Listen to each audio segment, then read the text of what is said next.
রাজ্য জুড়ে যখন এসআইআর প্রক্রিয়া দ্রুত শেষ করার কাজ চলছে সেই মুহূর্তে বিএলওকে হুমকি দেওয়ার ও হেনস্থা করার অভিযোগ উঠল বিজেপির বিরুদ্ধে।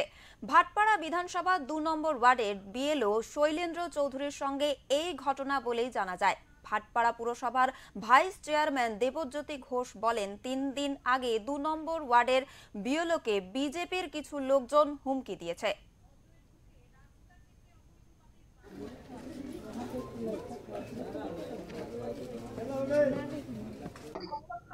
उसके बाद क्या हुआ, थ्रेट दिया, फिर रजिस्टर लिया, रजिस्टर में लेकर के जो भी इंफॉर्मेशन है बोला कि हम इसमें से पुट करेंगे। रजिस्टर में से इंफॉर्मेशन पुट किया और मैं तो बोला कि नहीं, आपको परमिशन नहीं है, आप अपना बीएलए है उससे इंफॉर्मेशन लीजिए, लेकिन वो बीएलए भी नहीं थे और आकर के इंफॉर्मेशन रजिस्टर से लिए। रजिस्टर उसके हाथ से भी फटा भी है, देखिए इसमें पन्ना भी फटा हुआ है, ठीक है। उसका नाम संजीत राय है, ऐसे जहाँ तक मुझे जानकारी है कि संजीत राय है। वो कौन पार्टी?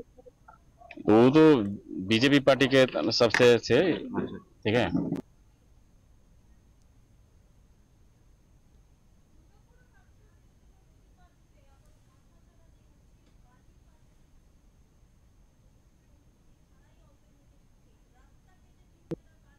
বিএলওর বাড়িতে ভাঙচুর করে তাকে ভয় দেখিয়েছে, থ্রেট করেছে। সে ওই পার্টেরও ভোটার না, সে হচ্ছে 2 নম্বর পার্টের ভোটার। সে 1 নম্বর পার্টের বিএলওকে গিয়ে থ্রেট করছে। খুব স্বাভাবিকভাবেই মনে হচ্ছে এটা একটা সংগঠিত অপরাধ।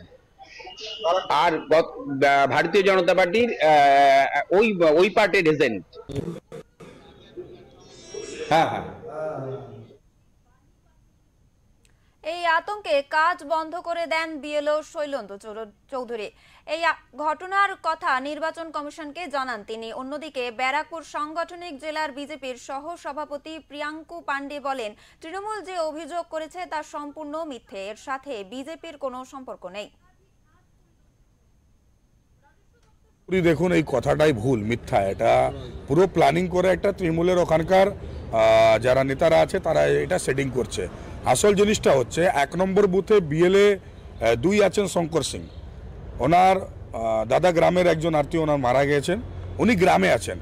তো ওখানকার বিএলএ এখন নেই এলাকাতে, তো বিএলএ কোথা থেকে চলে আসলো? তারপরে বলছে নাকি ভারতীয় জনতা পার্টি কর্মী কিছু করেছে।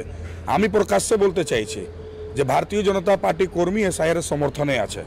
আমরা চাই এসআইআর সুস্থভাবে হোক, কিন্তু যদি কোনো সাধারণ মানুষ তারা যদি বিএলওরা তৃণমূলের সঙ্গে বসে কোনো জায়গায় যদি ফর্ম নেয়, তার প্রতিবাদ যদি সাধারণ মানুষ কেউ করে যে আপনি কেন বাড়ি বাড়ি আসবেন না, কেন এক জায়গায় বসে ফর্ম নেবেন, তার জন্য যদি বিজেপিকে বদনাম করতে বদনাম করতেই পারে, তার থেকে কিছু যায় আসে না। আসলে সঠিকভাবে কাজ হোক, এটাই আমরা চাই। আমাদের কোনো ভারতীয় জনতা পার্টি কর্মী কোনো লোককে ধমকি দেয়নি, সরকারে আছে তারা ধমকি চমকি দেওয়ার তো কাজ তাদের।